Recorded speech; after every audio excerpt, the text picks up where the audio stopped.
Geostorm is a weird movie. Now, I don't mean that in the, wow, the way the director uses such and such is so genius. No. Make no bones about it, weird or not, Dean Devlin's 2017 disaster flick Geostorm is bad.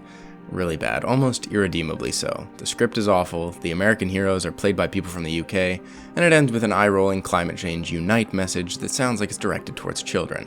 One planet, one people. And as long as we remember that we share one future, we will survive.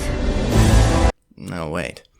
But none of this really makes Geostorm a weird movie. There are bad movies all over the place. I don't spend months on end thinking about those. No. Under the surface, beneath the film we've all seen before, full of cliches, countdowns, explosions, and fisticuffs. Under the premise, which is one part gravity, one part day after tomorrow, and one part inconvenient truth, under all of that, there's an absolutely bizarre ideology that Devlin has inserted into the film, beyond just climate change bad. Here's the thing about Geostorm, you don't even really need to know what happens. The plot is not important, mostly because it's bad. Here's a summary. Gerard Butler fixed climate change and natural disasters with a magical satellite machine. Tornado, zap, blizzard, zap. But now it's malfunctioning and causing natural disasters, and so his brother tells him to go up and fix it. Only they find out that it's not malfunctioning, but someone is sabotaging it. With a bit of science magic, a few neat car chases, and a countdown to raise the stakes, they avoid total geostorm and arrest the mystery villain, who, surprise, turns out to be the evil-looking advisor to the president. The end. See what I mean? It's a disaster movie we've seen a million times. But then why haven't I been able to get Geostorm out of my head for months? Why do certain scenes leave such a weird taste in my mouth? Why do they still use landlines when they have these portable hologram screens? Why do they make such a big deal of the president being a Democrat? Why do they still drive Hummers after seeing the absolute worst of climate change?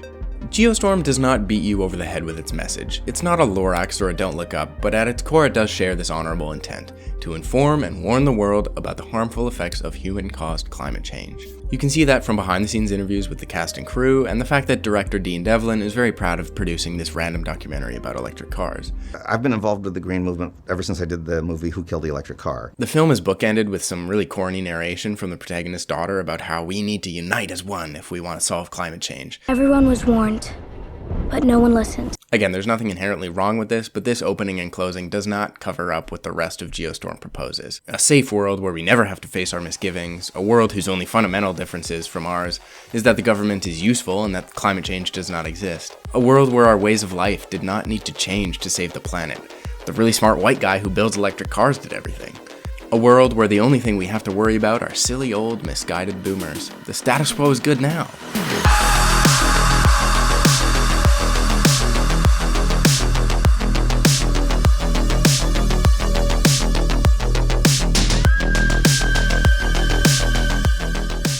Do you think it was a bit strange? I was trying to shake hands with a car. I assumed you were drunk. I thought cars were the dominant life form. I was trying to introduce myself. The next time you watch Geostorm, pay careful attention to... Who am I kidding? You don't want to watch this movie. Let me point it out to you. I was fascinated by the choice of cars in this movie. I have experience working at a car dealership myself, meaning that this type of thing is often in the back of my mind when I watch a movie, but I've never actually been really conscious of it like I was when I watched Geostorm. Here's the thing about movies. They need money to be made, and a big part of budgets, especially for blockbusters like this, is product placement. Anytime you can clearly make out the logo of a brand, chances are they paid to be included, or at the very least intentionally provided their product for brand recognition, and cars are often no exception. There's nothing inherently wrong with product placement, this is just how movies get funding, but sometimes the more egregious forms of it are pretty irritating when we're watching a movie, or they can reek of the inconvenient truth that movies are made in a world where profit is the baseline. This can go even further when products have advertising spots directly tied to new films. One of the worst examples is when Mazda had a TV tie-in with the Lorax, where they promoted their new SUV as Truffula Tree Friendly.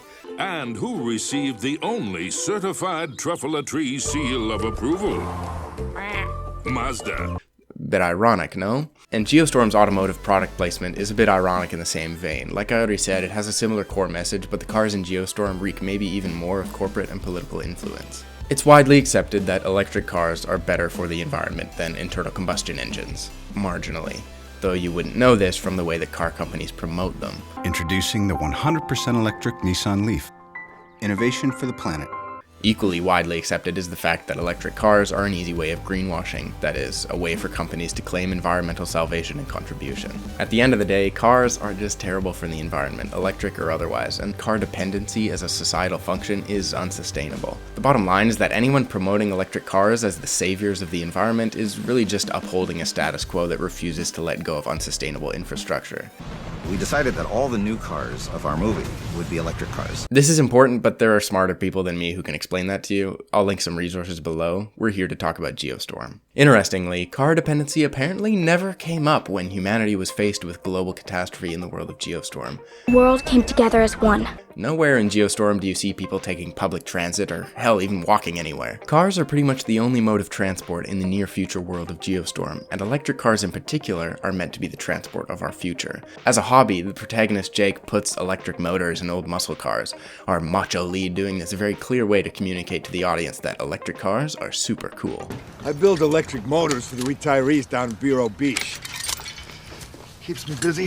A Chevrolet Volt drives his daughter safely to her mom's house when he needs to leave, and probably in the most egregious example, in Hong Kong, one of our secondary characters manages to escape a magmatic heatwave in nothing but his impossibly capable smart car. And when I say impossibly capable, I mean it. He starts his escape in the smart car while it is still plugged in, a feature which exists on no electric car for obvious safety reasons. Before you think this is just a little nitpick, you should probably know that Mercedes-Benz, the makers of smart cars, not only forced the inclusion of the vehicle in the film, but they created their very own behind-the-scenes featurette specifically about the amazing capability of the smart car for the purposes of the film. It's a fully electric car. It has enormous pickup, and that's an important thing in our action sequence. The way he's able to escape is because his car can accelerate so quickly. It would be one thing if the filmmakers took a little creative license with the vehicle and it wasn't a sponsored segment, but the fact that Mercedes provided their vehicle and allowed their vehicle to be used just frankly incorrectly is another thing entirely. Before you think even that was all unintentional on the part of the filmmakers, just know that in the same sequence the smart car evades, out of all cars, coincidentally, a Hummer, likely the poster child for automotive unsustainability, which is crushed under falling debris while the smart car lives on. This is almost an explicit way to suggest smart cars, and more broadly electric vehicles' superiority over gas guzzlers, and while this is of course not wrong, it is still a perfect example of claiming progressive while not actually promoting anything of significant help. And not only are smart cars not an actual solution in our world, electric cars in general should not be a main mode of transport in the world of geostorm, a world that has supposedly learned their lesson from the harmful effects of climate change. Worth note is that all of this takes place in Hong Kong, a place renowned for its unique combination of low car dependence and high wealth, though this is becoming less and less as the traffic in Hong Kong gets worse and worse. Interestingly, Changlong's car has its main temperature gauge in Fahrenheit and not Celsius, obviously due to the movie's mostly American audience, but likely also to advertise the car and to Americanize the film's ideology and assert American superiority over different infrastructure systems worldwide. All of these things are an interesting combination of factors that make Geostorm a really odd example of car-dependent cinema. The stupidity of Geostorm's transport is truly baffling. For maybe the worst example, look early in the film when Jake first gets sent back up to Dutch Boy. Take a look at this short scene of him inside the spaceship. Have a safe trip, sir. It's just him! In this world that has supposedly faced the worst that climate disaster has to offer, they say, "F it, this network of satellites that is currently not working can handle it. Let's just use a metric fuckload of fuel to send one guy into space. Empty seats? Who gives a shit? He'll just add another satellite." This would be like if a bunch of world leaders took a bunch of private jets to a climate conference.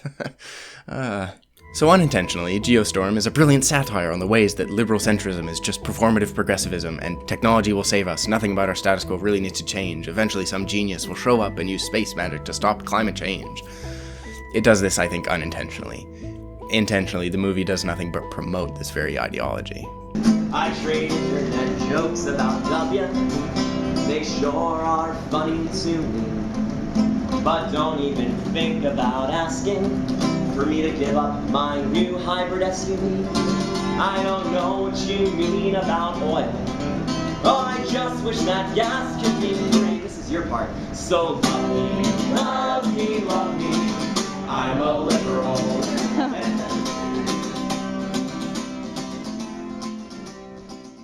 I was so excited about halfway through this movie because the film makes the president a primary suspect in this plot to destroy the world. Who else has the resources to pull this off?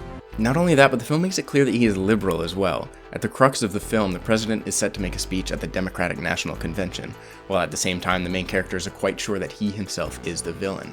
I was almost convinced that they would make the president an example of harmful pseudo-progressive policy. I thought this would be a brilliant twist and frankly a unique take on blockbuster political thrillers. But nothing in life is ever as nice as this. Instead, out of the blue, the big bad guy turns out to be the president's advisor, and this isn't so surprising because, you know, it's Ed Harris, as it is disappointing. The way they reveal his ultimate plan is so cliche and undoes every hint of unique thought that the president red herring suggested. The villain basically says, "Make America great again." Turning the clock back to 1945, when America was a shining city on a hill. The racist gets punched. Know what my brother would say? What? America the free prevails, and everyone f***ing claps. All thanks to, guess what? Seriously? A self-driving cab.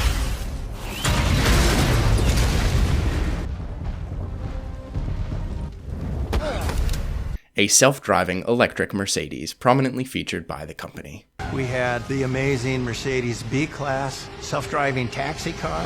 How in hell did you? How? Because I'm the goddamn president of the United States of America. If I were to remake Geostorm, I might not have a villain at all. Maybe instead of the weak, "don't let the good tech fall into the wrong hands" message, I would have, technology alone probably can't save everything, so let's find a way to change our lifestyle so we don't have to rely on a system with so many critical points of failure. If we had to keep a bad guy for the sake of entertainment, maybe keep the Democratic president the ultimate villain, his downfall coming from his overdependence on the technology and the status quo he so believes in. And I would definitely have fewer smart cars. So, in the end, Geostorm is really not subversive at all, and maybe this doesn't matter. Basically, nobody liked this movie, and those that do usually laud its popcorny entertainment value, and I can totally see that. The movie is paced very well, the effects are usually pretty impressive, and overall it can certainly be a good time at the movies, which I certainly had. But a film's ideology is still a reflection of very real beliefs, however poorly those beliefs are communicated. If Geostorm was done a bit better with a little more polish around the edges, who knows the impact it might have had. If Geostorm was any better, there might have been horrifying discourse about it, where one person thinks it contains some deep insights about society, while another thinks it's just leftist climate propaganda. Shit. Geostorm can serve as a reminder to us all to think critically about the messages behind films. Not every time we watch a movie, but sometimes. Just a few thoughts. Especially about those films that will be seen by so many people. Because even though that niche art house film you watched has such profound thoughts about life and society, Geostorm and other Hollywood blockbusters arguably better represent the current status quo. And if they do nothing to subvert it, that can be as scary as a Category 5 hurricane. Atmospheric scientist turned YouTuber Simon Clark has a great video where he discusses the harmful ideological tendencies of Geostorm, and I think I'll leave you with that. Thank you for watching. What it is, and it's like this movie hits the nail on the head so much, is this idea of technological supremacy over nature. Nature being separate from man, and man using a technological fix to overcome the damage we were doing. It means that, oh yeah, we can carry on our behavior as previously, but yeah, we've got a sticking plaster. We can actually just, don't worry about that. Aside from all the other issues with this way of thinking about things, this basically doesn't require any change to the root cause of environmental damage that we are doing. This is so doubling down on this idea of the maverick individual, the genius who's going to save everything, which is just like a subset of like the very neoliberal way of looking at the environment. And We can control our weather.